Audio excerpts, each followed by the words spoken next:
الحمدللہ رب العالمین والصلاة والسلام علی اشرف الانبیاء والمرسلین وعلی آلہ واصحابہ اجمعین اما بعد۔ السلام علیکم ورحمۃ اللہ وبرکاتہ۔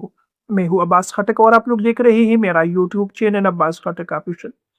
میرے پیارے بھائی اور بہنوں، اگر آپ لوگ اپنے کوئی کام میں کامیابی چاہتے ہیں، کسی مقصد میں آپ لوگ کامیابی چاہتے ہیں، آپ لوگ کوئی کاروبار بزنس وغیرہ شروع کر رہے ہیں، کوئی دکان آپ لوگ چلا رہے ہیں، یا اور آپ لوگوں کی زندگی کوئی بہت بڑی مقصد ہے جو پوری نہیں ہو رہی، آپ لوگ پوری کوشش کر رہے ہیں، پوری تگودو کر رہے ہیں، لیکن اس میں آپ لوگوں کو کامیابی نہیں مل رہی، تو اس کے لیے آپ لوگوں کو ایک آسان سا وظیفہ طریقہ بتا رہا ہوں۔ انشاءاللہ اگر آپ لوگ اس پر عمل کریں گے، روزانہ اس کی پابندی کریں گے، اس کے ساتھ ساتھ آپ لوگ اپنے اس کام کو بھی جاری رکھیں گے، تو انشاءاللہ آپ لوگوں کو بہت جلد اس کام میں، اس مقصد میں کامیابی ملے گی۔ میرے پیارے بھائی اور بہنوں، ایک بات آپ لوگوں کو یہ بھی بتانا ضروری سمجھتا ہوں کہ اپنے ہر کام کے ابتدا میں، جو بھی کام آپ لوگ شروع کر رہے ہیں، جس مقصد کے لیے بھی آپ لوگ یہ وظیفہ کر رہے ہیں، تو اس سے پہلے آپ لوگ بسم اللہ الرحمن الرحیم پڑھا کریں۔ مثال کے طور پر اگر آپ لوگ کوئی بزنس شروع کر رہے ہیں یا آپ لوگ پہلے سے بزنس چلا رہے ہیں، تو جب آپ لوگ صبح جائے تو ابتدا میں بسم اللہ الرحمن الرحیم پڑھیں۔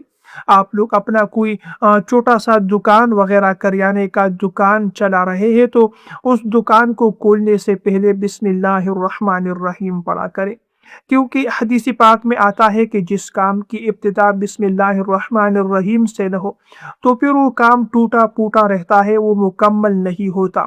تو اسی وجہ سے اپنے ہر کام کی ابتدا میں بسم اللہ الرحمن الرحیم ضرور پڑھا کریں۔ اس کے ساتھ ساتھ چند شرائط کا بھی لحاظ رکھ کے، سب سے پہلا آپ لوگوں نے 5 وقت نماز کی پابندی کرنی ہے، اور اگر ہو سکے تو فرض نمازوں کی باجماعت نماز کی پابندی کرے۔ اس کے ساتھ ساتھ غروبی آفتاب کے وقت، اسی طرح ہر فرض نماز کے بعد، اسی طرح تلاوت قرآن پاک کے بعد اپنے لیے دعا مانگا کرے۔ تہجد کے وقت اگر آپ لوگ اٹھ سکتے ہیں تو تہجد کے وقت اٹھ کر 2 رکعت نفل نماز حاجت پڑھ کر اس کے بعد بھی اپنے لیے دعا مانگا کرے۔ حدیث پاک میں آتا ہے کہ تہجد کے وقت اللہ تبارک و تعالیٰ کی رحمت جو ہے وہ نیچے اترتی ہے۔ اللہ تبارک و تعالیٰ اپنی شان کے مطابق آسمانی دنیا کی طرف نزول فرماتے ہیں اور اعلان کرتا ہے کہ کون ہے مجھ سے مانگنے والا کہ میں انہیں عطا کروں۔ تو تہجد کے وقت اٹھ کر اپنے لیے دعا مانگے، انشاءاللہ آپ لوگوں کی دعا ضرور قبول ہوگی۔ اس کے ساتھ ساتھ جو وظیفہ ہے اس کا طریقہ یہ ہے، آپ لوگوں نے اس وظیفے کو روزانہ کرنا ہے، کسی بھی وقت آپ لوگ کر سکتے ہیں۔ اللہ تبارک و تعالیٰ کا ایک صفاتی نام ہے، یا فتاح جل جلالہ۔ 141 مرتبہ روزانہ کسی بھی وقت آپ لوگ اس نام کو پڑھیے، اول آخر میں درود پاک پڑھیے اور اس کے بعد اپنے لیے دعا مانگے۔ انشاءاللہ آپ لوگوں کے لیے ہر کام میں کامیابی کے راستے کھلیں گے۔ اگر آپ لوگ کاروبار کر رہے ہیں، اس میں آپ لوگوں کو ترقی ملے گی۔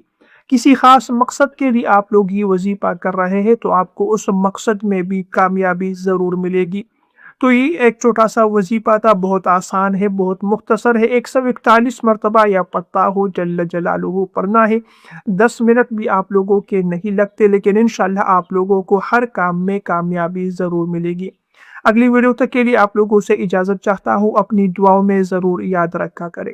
السلام علیکم ورحمۃ اللہ وبرکاتہ۔